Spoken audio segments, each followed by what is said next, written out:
এটা কোনো গল্প নয়। এটা আমার জীবনে ঘটে যাওয়া কিছু ঘটনা, যা গল্প মনে হলেও সত্য। আমার নাম কিন্দ্রিলা। আমি এখন ৩৩ বছর বয়সী, বিবাহিত, ২ সন্তানের মা, একটি ছেলে আর একটি মেয়ে। আর এখন ৪ মাসের অন্তঃসত্ত্বা। বেসরকারি গাড়ির কোম্পানিতে উচ্চ পদে কর্মরত। স্বামীকে দিনের পর দিন ঠকিয়ে চলেছি। তাতেও আমার কোনো অনুশোচনা নেই, কারণ আমার স্বামী একজন 1 মিনিট ম্যান। মেরে কেটে ২ বা ৩ মিনিট পারতেন। কোনো দিন তার আগেই ওনার বেরিয়ে যেতে। এহেন মানুষের সাথে আমার মতো আগুন মেয়ের সারা জীবন কাটানো খুবই কষ্টসাধ্য ছিল। স্বভাবতই নিজের খিদে মেটাতে পর পুরুষের প্রতি আকর্ষণ। তবে যাকে পাব তাকে দিয়েই নেবে এরকমটা নই। বাছবিচার করেই অন্যের রানী হয়েছি। বিয়ের আগে থেকেই আমি আগুন মেয়ে।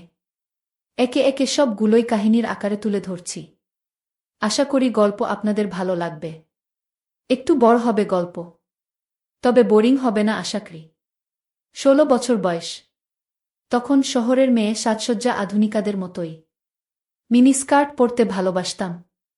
গায়ের রং একদম আলতা। লোকাট জামা পরতাম যাতে ভাঁজটা একটু আধটু দেখা যায়। আকার যথেষ্ট বড় ছিল। বেশি বড় হওয়ার কারণে একটু ঝুলেও গিয়েছিল। কোয়েড স্কুলে পড়তাম, সবাই চাইতো আমার সাথে একটু প্রেম করতে। তবে ওদের চাহনি দেখে বুঝতে পারতাম প্রেম যতটা না মনের তার থেকে বেশি অন্য কিছু। একসাথে যখন বসে গল্প করতাম, ওদের চোখ থাকতো আমার অন্যদিকে। মজাও পেতাম, জামা টাইট হওয়ার কারণে বোতামগুলো যেন ছিঁড়ে যেতে চাইত। ইচ্ছে করেই টাইট জামা পরতাম। দুটো জামার উপর প্রকটভাবে দেখা যেত। একদিন স্কুল থেকে ফিরে টিউশন পড়তে গেলাম।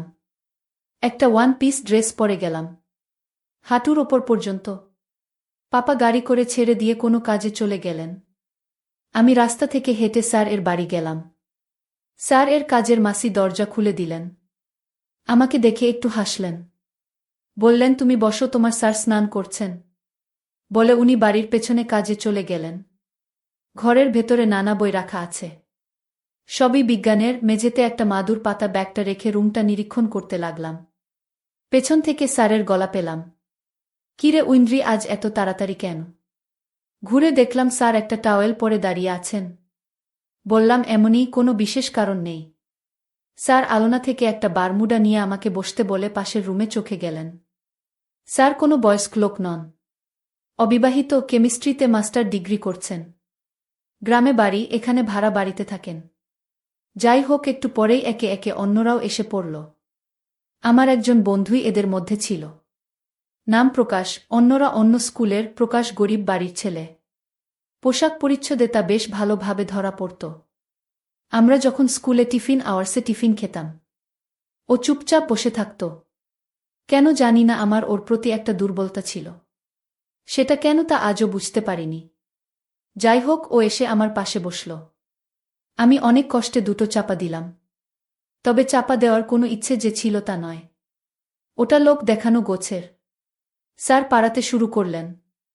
ঘণ্টা খানেক পরে প্রকাশ আমার কানের কাছে মুখ নিয়ে এসে ফিসফিস করে বলল, উইন্দ্রি, তোর জামার বোতামটা লাগা সব দেখা যাচ্ছে। চোখটা নামিয়ে দেখলাম সত্যি কথা। কখন যে উপরের বোতামটা খুলে গেছে বুঝতেই পারিনি। ভাঁজটা প্রকটভাবে দেখা যাচ্ছে। বোতামটা লাগিয়ে মৃদু স্বরে বললাম, থ্যাঙ্কস। পড়া শেষ, পাপার আমাকে নিয়ে যাওয়ার কথা, কিন্তু তখনও আসেননি। যদিও খুব দূরে নয়, 10 মিনিট হেঁটে গেলেই বাড়ি। প্রকাশ ও আমার সাথেই দাঁড়িয়ে, আমি না গেলে ও কোনোদিন যায় না। আধ ঘন্টা হয়ে গেলেও পাপা এলো না। প্রকাশকে বললাম, চল হেঁটেই চলে যাই। দুজনে পাশাপাশি হাঁটতে লাগলাম। প্রকাশ বলল, তুই এরকম কাপড় জামা পরিস কেন? বললাম, কেন, তোর কি ভালো লাগে না? বলল, ভালোই লাগে, কিন্তু অন্য ছেলেরা তোর দিকে যেভাবে তাকায় সেটা ভালো লাগে না। আজ সবাই দেখেছে। আমি বললাম, শুধুমাত্র খাস দেখেছে, তুইও তো দেখেছিস, তোর ভালো লাগেনি। বলল, আমি দেখা আর সবাই দেখা কি এক? ওরা তোর কেউ নয়, আমি তো বন্ধু। এরকমই কিছু কথা বলতে বলতে এগোতে লাগলাম। সামনে একটা গলি, বেশি বড় নয়, ওদিকের আলো এদিক থেকে ভালোভাবেই দেখা যায়। গলিতে ঢুকে প্রকাশ বলল, একটু দাঁড়া, পেচ্ছাপ করব। বলেই পাশে নালাতে পেচ্ছাপ করতে গেল। দাঁড়িয়ে কাজ শুরু করে দিল। উল্টো দিকের আলোতে ওর বেশ ভালো করে দেখা যাচ্ছিল। বেশ বড় মনে হলো। শেষ হলে কয়েকবার নাড়ালো। ওইটা দেখে কেমন একটা অনুভূতি হলো। ফিরে বলল, এবার চল। ওকে চমকে দিয়ে বললাম, তোরটা কিন্তু দারুণ। আমার কথায় লজ্জা পেয়ে গেল। হাতটা হাতে নিয়ে বললাম, চল, আর লজ্জা পেতে হবে না। বাড়ি ফিরে এলাম, মা দরজা খুলে দিল। মাকে প্রকাশের পরিচয় দিলাম। মা প্রকাশকে ভেতরে বসতে বলে রান্নাঘরের দিকে চলে গেল। আমি প্রকাশকে বললাম, তুই বস, আমি জামাটা চেঞ্জ করে আসি। রুমে গিয়ে একটা পাতলা স্ট্র্যাপ দেওয়া জামা পরে এলাম। ভেতরে জামা পরলাম না। এসে প্রকাশের সামনের সোফাতে বসলাম। একটা পা আর একটা পায়ের উপর তুলে দিলাম। প্রকাশ আমার দেখতে পেল। হাতের মুদ্রাতে ইঙ্গিত করে বোঝালো, দারুণ। মা খাওয়ার দিয়ে গেল দুজনকে। খেতে খেতে প্রকাশকে বললাম, কেমন? বলল, ঢাকা, তাই কি করে বলবো। আমি তখন পা দুটো সরিয়ে দিলাম। ও হা করে দেখতে লাগল। মায়ের পায়ের আওয়াজ পেলাম। চট করে নিজেকে গুছিয়ে বসলাম। মা বলল যে পাশের বাড়িতে যাচ্ছে। পাপা এলে যেন দরজাটা খুলে দিই। মা চলে গেল। প্রকাশের হাত ধরে আমার রুমে নিয়ে এলাম। জিজ্ঞেস করলাম, এবার বল কেমন? ও বেশ চালাক ছেলে। বলল, দূর থেকে বুঝতে পারিনি। বুঝলাম ও আবার আমার দেখতে চাইছে। জানালার পর্দাগুলো ভালো করে টেনে দিলাম। বললাম, ভালো করে দেখে নে। কাছে এসে নামিয়ে দিল। ও বল, হাত দেব? আমি বললাম, দে।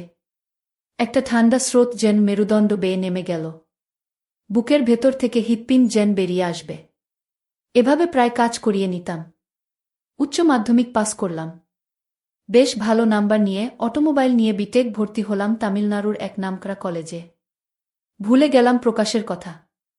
অনেক নতুন বন্ধু হয়েছে, যদিও কাউকে তখন সেভাবে বন্ধু করিনি।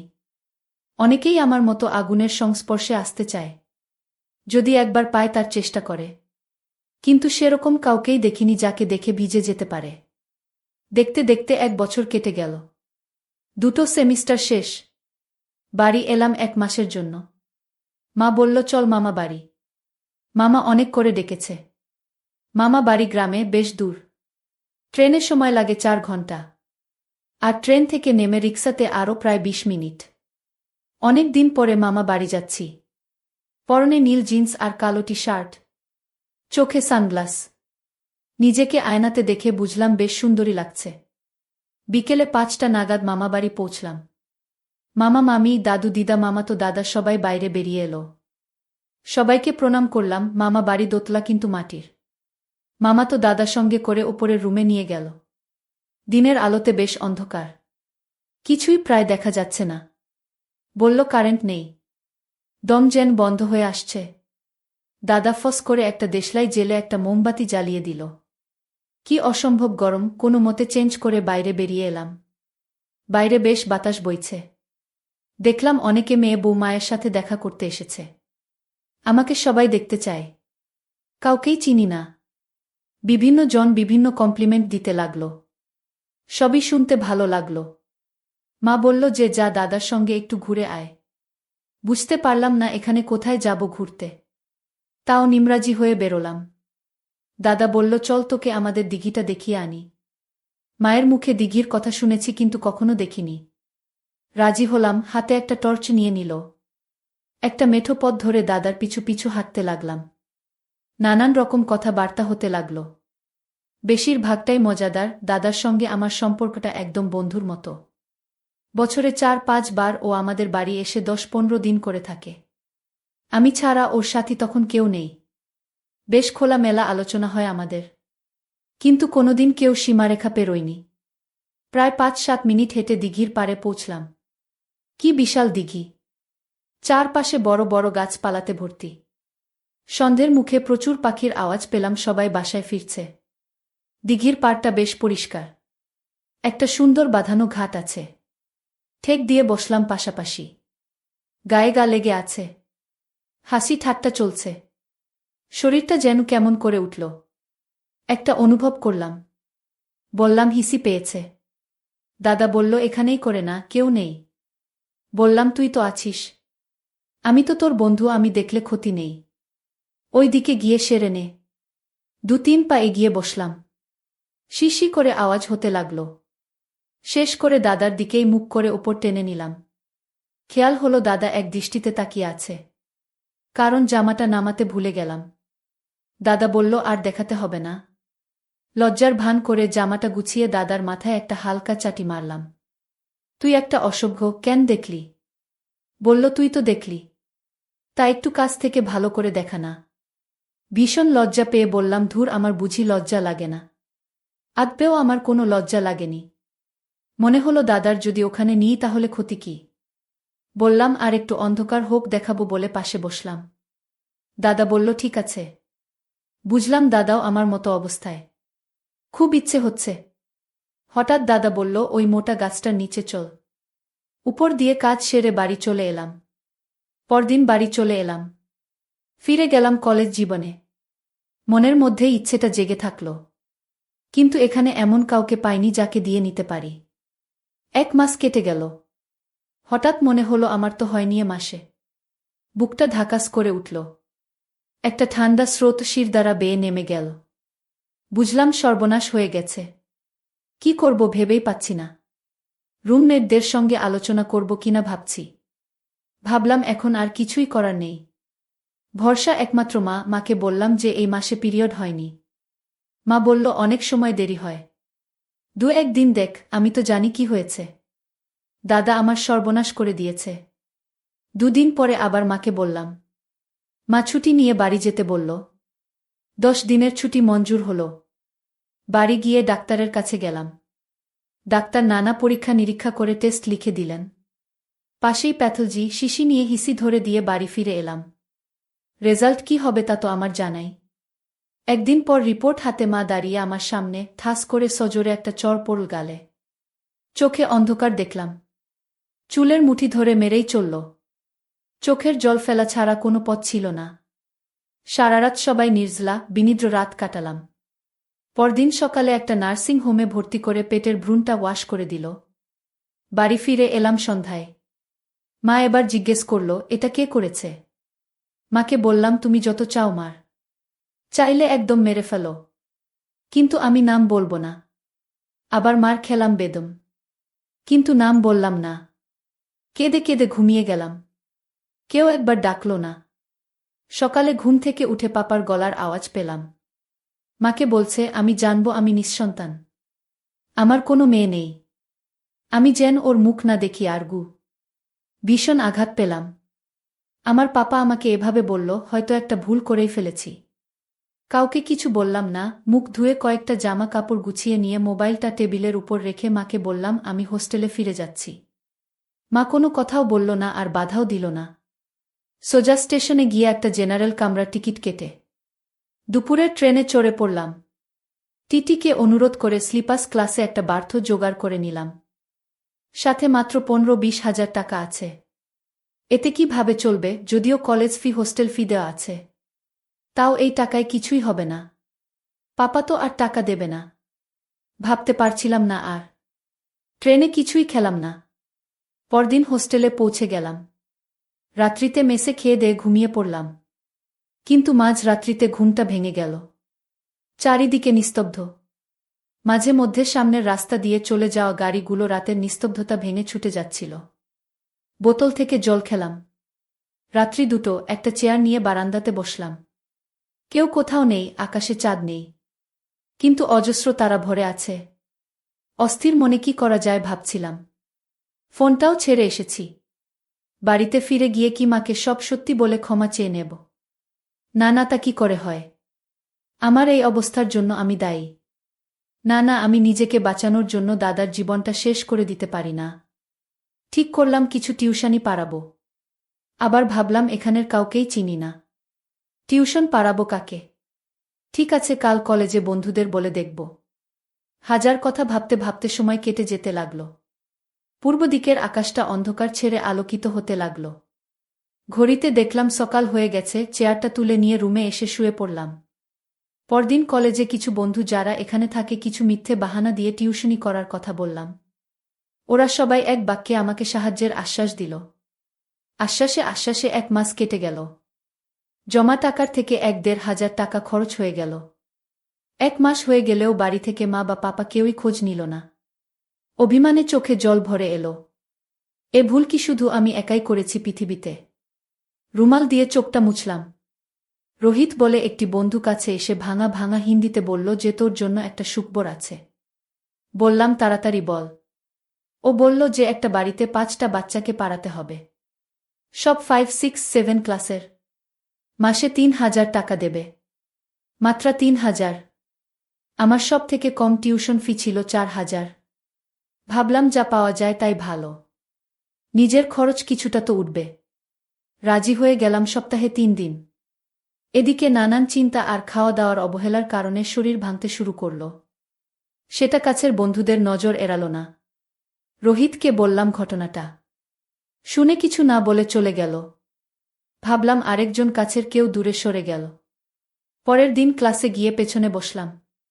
রোহিত এসে পাশে বসল, ব্যাগ থেকে একটা ফোনে বের করে দিল। নতুন নয়, ব্যবহৃত। চোখে জল চলে এলো। যেটা রোহিতের চোখ এড়াল না। একটা রুমাল বাড়িয়ে দিল। চোখটা মুছে স্বাভাবিক হলাম। আরও 1 মাস চলে গেল। টিউশন পড়িয়ে প্রথম টাকা ইনকাম করলাম, বুকটা গর্বে ফুলে উঠল। রথিতকে নিয়ে রেস্টুরেন্টে গেলাম। মনের মতো করে খাওয়ার অর্ডার দিলাম। কতদিন টাকার অভাবে ভালো কিছু খাইনি। ভাবলাম পরের মাস থেকে টাকা জমাবো। দুজনে নানান গল্প করতে করতে খেলাম। খাওয়া শেষে করে বিল নিয়ে দেখলাম 9 টাকা। মনে হল বেশি খরচ হয়ে গেল। পার্স খুলে টাকা বের করে দিতে গেলাম। রোহিত হাত ধরে বাধা দিয়ে বলল, আজকে ট্রিটটা আমার তরফে। এখন তোর ট্রিটটা জমা থাকলো, পরে একদিন হবে। বুঝলাম রোহিত আমার সমস্যাটা বুঝেছে। দেখতে দেখতে 3rd ইয়ার সেমিস্টার পরীক্ষা এসে গেল। 2,075 টাকা ফি জমা দিলাম। কাছে এখন যা টাকা আছে তাতে খাওয়ার সমস্যা নেই। কিন্তু 3rd ইয়ার এর এডমিশন ফি, হোস্টেল ফি কিভাবে পাব? এত সামান্য টাকার ব্যাপার নয়। আবার মাথাটা ভারী হতে লাগল। রোহিতের চোখ এড়াল না। বলতেই হলো। হা হা করে হেসে উঠে বলল, ওটার এখনো অনেক দেরি। সব ব্যবস্থা হয়ে যাবে, আগে এই ইয়ার পাস কর। তাও মনটা ভারাক্রান্ত হয়ে থাকল। 6 মাস হয়ে গেল, কেউ খোঁজ নিল না। তাহলে সত্যি কি আমি মা বাবার চোখে মৃত? 2 চোখ বেয়ে জল পড়তে লাগল। পরীক্ষা শেষ, সবাই বাড়ির পথে। শুধু আমি সারা 1 মাস কলেজ বন্ধ থাকবে। রোহিতও আসবে না। আমি তাহলে কোথায় যাব? কিছু আজ চলে যাবে, কিছু কাল। হোস্টেল ফাঁকা হয়ে যাবে। রোহিত সন্ধে বেলা এলো, বলল ব্যাগ গুছিয়ে ফেল। অবাক হলাম, ব্যাগ কেন গোছাব? কোথায় যাব? তাহলে কি তাকে নিয়ে যেতে পাপা এসেছে? ছুটে বাইরে বেরিয়ে এলাম একরাশ আশা নিয়ে, কিন্তু না, রুমে ফিরে গেলাম হতাশা নিয়ে। রোহিত বলল ওর মাকে ও সব বলেছে। ওর মা আমাকে ওদের বাড়ি নিয়ে যেতে বলেছে। বললাম আজ নয়, কাল বিকেলে যাব। মনের মধ্যে একটা ক্ষীণ আশা যে হয়তো পাপা কাল আসবে। আমি না থাকলে খুঁজবে কোথায়?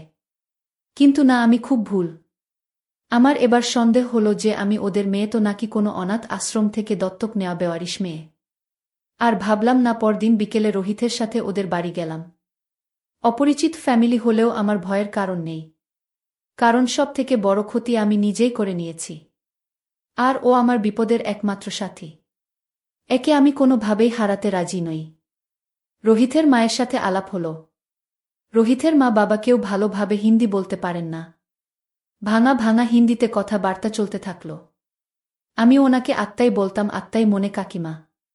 তামিলে মামা, মনে কাকু। বেশ ভালোই কাটতে লাগলো দিনগুলো। কাকিমার কাছে অনেক রকম রান্না শিখলাম। 2 একবার রান্না করে খাওয়ালাম। কাকু কাকিমা মাথায় হাত বুলিয়ে অনেক আদরও করলেন। রোহিতের সাথে বেশ ফ্রিভাবে মিশে গেলাম। মামা মনে কাকুকে বললাম একটা যদি শিক্ষা লোন করে দেন। কাকু ব্যাংকের ম্যানেজার। বললেন এডুকেশন লোন পাওয়া যাবে না। যদি চাই তাহলে টার্ম লোনের ব্যবস্থা করে দিতে পারেন। তাতেই রাজি হলাম, 3rd ইয়ারের সেমিস্টারের সময় করে দেবেন। রোহিতকে বললাম আরও কয়েকটা টিউশন জোগাড় করে দিতে। না হলে লোন শোধ দেব কিভাবে? রোহিত যথারীতি আশ্বাস দিল। 1 মাস দেখতে দেখতে কেটে গেল। সময়টা খুব মজা করে কাটালাম রোহিতের সাথে। কোনো রকম অসভ্যতাও করেনি। মনে মনে রোহিতকে ভালোবেসে ফেললাম। সুযোগ পেলেও এড়িয়ে গেছে। ওকে না দেখতে পেল মনটা ছটপট করত। সব কিছুতেই ওকে খোঁজার চেষ্টা করতাম। মানে শয়নের স্বপনে জাগরণে শুধুমাত্র রোহিত আর রোহিত। ক্লাসের পর ঘন্টা দুজনে নিরিবিলিতে কাটাতাম। ও আমার কোলে মাথা দিয়ে শুয়ে থাকত। আমি মাথার চুলে বিলি কাটাতাম। ইচ্ছে করে ওর দিকে ঝুঁকে পড়তাম। কিন্তু অতি ভদ্রতার খাতিরে ও কিছু করত না। বুঝলাম যা করার আমাকেই করতে হবে। এখন তো জেনেই গেছি না হওয়ার ফর্মুলা। ইচ্ছে করেই ওকে দিয়ে ওষুধ কেনালাম। বললাম আমার সমস্যা তাই এটা খেতে হয়। এটা অবশ্য এর প্রেসক্রিপশন অনুযায়ী। কিনে এনে দিল। দেখতে দেখতে সেকেন্ড ইয়ারের পরীক্ষা শেষ হল। যথারীতি রোহিতের বাড়ি গেলাম। রোহিতের মা বাবা বেশ, বাড়ির কথা ভুলেই গেলাম। ছুটির দিনে দুপুরে সবাই একসাথে খেতে বসেছি। কাকু বেশ কিছু মজাদার ঘটনা শোনালেন। রোহিতের ছোট বয়সের। রোহিত ভীষণ লজ্জা পেয়ে গেল। হঠাৎ আমার ফোনটা বেজে উঠল। কে আবার আমাকে ফোন করল? যারা করে তারা সবাই এখানে। কোনো বন্ধু হবে হয়তো। বাম হাতে ফোনটা নিয়ে চমকে উঠলাম। হৃদয় বিদীর্ণ করে দেওয়া একটা কান্না গলার কাছে আটকে গেল। কোনো নাম নেই, শুধু নাম্বার। কিন্তু এটা আমার চেনা, এটা মায়ের নাম্বার। হ্যালো, কে? ওপাশ থেকে আওয়াজ এলো, তিতলি, আমি মা। আমার মা বাবা আমাকে এই নামেই ডাকত। মা, কাকে চাইছেন আপনি? তুই কি তোর মা পাপাকে ভুলে গেছিস? বললাম সেটা তোমার ভালোই বলতে পারবে কে কাকে ভুলে গেছে। বলল, কেমন আছিস মা? আর কান্নাটা চেপে রাখতে পারলাম না। হাউমাউ করে কেঁদে ফেললাম। কাকু কাকিমা রোহিত আমার আর মায়ের কথোপকথন বুঝতে না পারলেও কান্নার ভাষা বুঝতে অসুবিধে হল না। সবাই উঠে ছুটে এলেন আমার কাছে। মায়ের থেকে পাপা ফোনটা নিয়ে বলল, তোর কি পাপাকে একবার দেখতেও ইচ্ছে করে না? পাপার কথাগুলো স্মরণ করিয়ে বললাম, এতদিন পরে হঠাৎ কেন মনে পড়ল? বেঁচে আছি কিনা যাচাই করতে। পাপা, আমি কি পৃথিবীর একমাত্র মেয়ে যে এই ভুলটা করেছে? চলে আসার পরে একবারও মনে হয়নি এই অচেনা পৃথিবীতে, অজানা পৃথিবীতে আমার কি হবে? খোঁজও নাওনি তোমার, তাহলে আজ কেন? আমি এখন যাব না। কাকু আমার হাত থেকে ফোনটা নিয়ে পাপার সাথে ইংরেজি হিন্দি মিশিয়ে কথা বলতে লাগলেন। নিজের পরিচয় দিলেন, শেষে বললেন আমাকে বুঝিয়ে সামনের সপ্তাহে পাঠিয়ে দেবেন। আরও টুকিটাকি কথাবার্তা সেরে ফোনটা ছেড়ে দিলেন। দাঁড়িয়ে দাঁড়িয়ে কাঁদতে থাকলাম। কাকিমা মাথায় হাত বুলিয়ে খেতে বসলেন। কিন্তু খেতে পারলাম না। উঠে হাত ধুয়ে শুয়ে শুয়ে অনেকক্ষণ কাঁদলাম। কখন ঘুমিয়ে পড়েছিলাম মনে নেই। কাকিমার ডাকে ঘুম ভাঙল। বলল, কাকুর সাথে সবাই বেড়াতে যাচ্ছে, আমাকেও সঙ্গে নিতে চায়। কিন্তু বেড়ানোর মুড ছিল না। কাকিমাকে বুঝিয়েও বলতে উনি চলে গেলেন কাকুর সাথে, রোহিত গেল না। আমাকে একা ছেড়ে যেতে চাইল না। তাই কাকু কাকিমা দুজনে চলে গেলেন। বালিশে মুখ গুজে শুয়ে থাকলাম। হঠাৎ মাথায় হাতের স্পর্শ। রোহিত মাথায় হাত বুলিয়ে দিচ্ছে। রোহিতের বুকে কেঁদে ফেললাম। রোহিত কাছে এসে আমাকে মাথায় হাত বোলাতে বোলাতে সান্ত্বনা দিতে লাগল। কান্না কিছুটা কমল। দুজনে উঠে পড়লাম। একটা মোটা টাওয়েল নিয়ে এসে বিছানায় পেতে দিলাম। কিন্তু কেন জানি না মনে হলো এটা সাজানো ভালোবাসা। দুদিন পরে বুঝলাম আমি ঠিক। আমার বিয়ের ঠিক করা হয়েছে। গ্রামের ছেলে, দেখতে শুনতে ভালো। স্নাতক, চাকরি পায়নি। বাবার একটি বড় ব্যবসা হার্ডওয়্যার এর। ছেলে এসেছে আমাকে দেখতে। দেখে ওদের পছন্দ হলো। আমি মুখ তুলেও ছেলেকে দেখলাম না। মা জানতে চাইল আমি রাজি কিনা। বললাম আগে আমি পড়া শেষ করব, তারপর বিয়ে করব। তাতেই রাজি ছেলে। ওরা চলে গেলে মায়ের সঙ্গে ভীষণ ঝগড়া হলো। পরের দিনই চলে এলাম এখানে। 3 দিন বাকি কলেজ খুলতে। রোহিতের বাড়িতে গেলাম। পড়া শেষে হলো একটা গাড়ির কোম্পানিতে চাকরি পেলাম। 7 লাখ টাকার প্যাকেজ। যে কোম্পানিতে আমি আজও আছি। বেশ ভালো পদে, ভালো বেতনে। রোহিত বিদেশ চলে গেল। যোগাযোগ বিচ্ছিন্ন হয়ে গেল। আর আমি ফিরে এলাম বাড়িতে। কথা অনুযায়ী বিয়ে করতে হলো। ইচ্ছে না থাকলেও করলাম। মনে মনে অপেক্ষা করতে লাগলাম। রাত্রি প্রায় 2টোর পর সবাই চলে যেতে আমার স্বামী ঘরে ঢুকল। আমার কোনো লাজও নেই, লজ্জাও নেই। তাই কোনো অভিনয় নেই। সকালে ঘুম থেকে উঠে স্নান করলাম। শাশুড়িমা চা দিয়ে গেলেন। বললেন, চা খেয়ে রান্নাঘরে চলে এসো। চা খেয়ে রান্নাঘরে গেলাম। দেখলাম বাড়ির বড় বউ রান্না করছে। কাছে এগিয়ে গেলাম। এক মুখ হাসি উপহারের সাথে একটা তরকারি বানানোর আদেশ পেলাম। রাগে গাটা জ্বলে উঠল। কেউ আমাকে আদেশ করবে এটা হবে না, কিছু না বলে সবজিটা রান্না করে বেরিয়ে এলাম। কি অসহনীয় গরম, ঘামে ভিজে গেছে। রুমে ফিরে এলাম। আমার স্বামী মাঝে মাঝেই কাজের অজুহাতে আমার কাছে আসছে আর চলে যাচ্ছে। বুঝলাম ওর ইচ্ছে হচ্ছে আমাকে, কিন্তু পারছে না।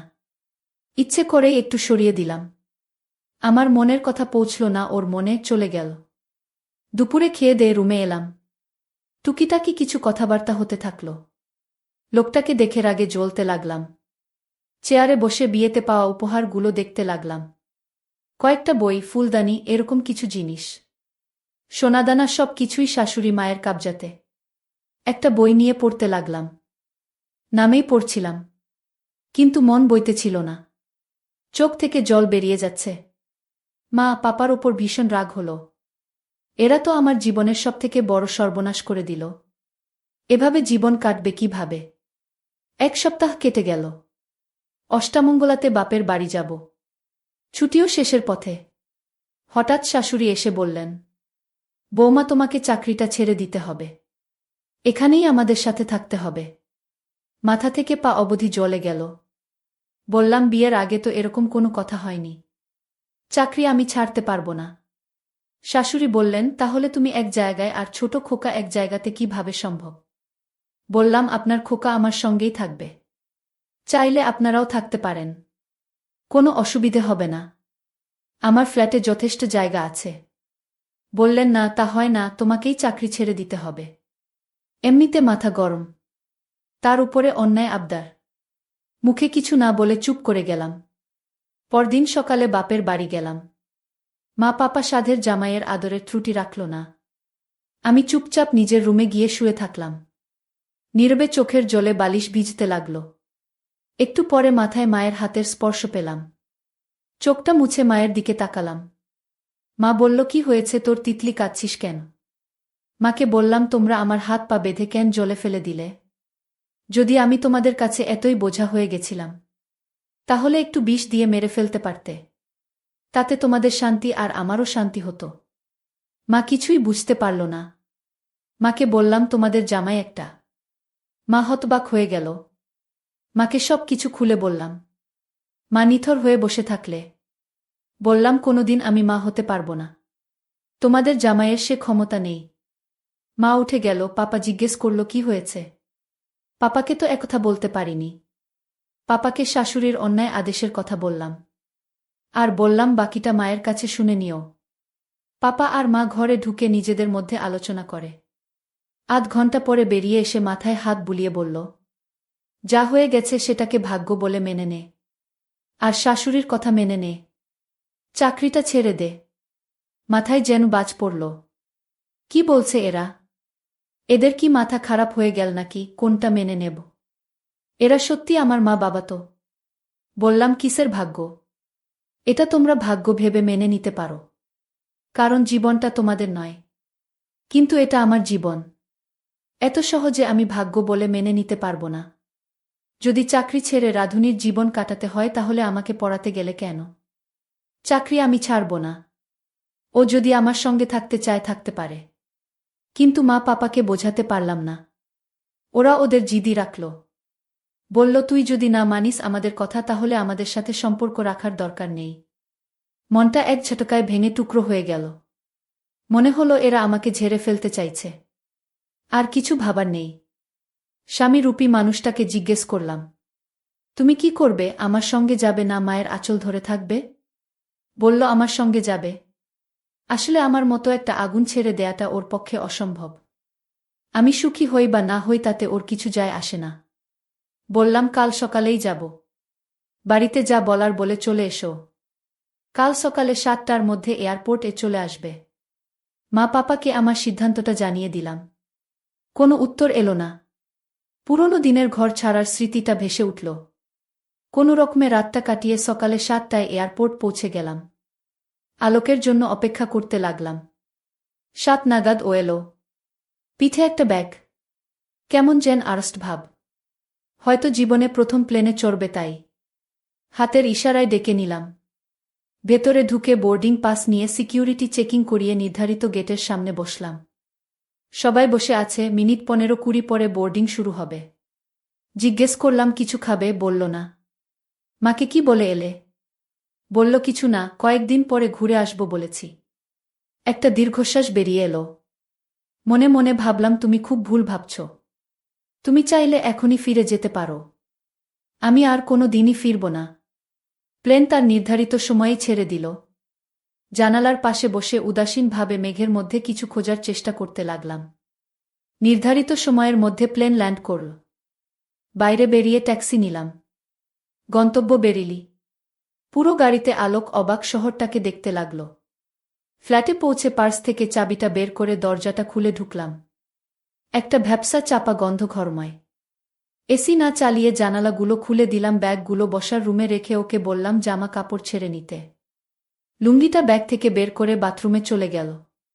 আমি কাপড় জামাগুলো ব্যাগ থেকে বের করে আলমারিতে গুছিয়ে রাখলাম। ঝাড়ু নিয়ে ঘরটা ঝাড় দিলাম। 2 বোতল জাল ভরে টেবিলে রাখলাম। ফোনটা নিয়ে কাজের মেয়েকে ফোন করে কাল থেকে আসতে বললাম। ও বাথরুম থেকে বেরিয়ে এলো। বললাম ঘরের গন্ধটা কমে গেলে ঘরের জানালাটা যেন বন্ধ করে এসি চালিয়ে দেয়। আমি সব সময় এই রকম পোশাক পরতে ভালোবাসি। সেটা ছোট থেকেই সবসময় আকর্ষণ করতে চাই।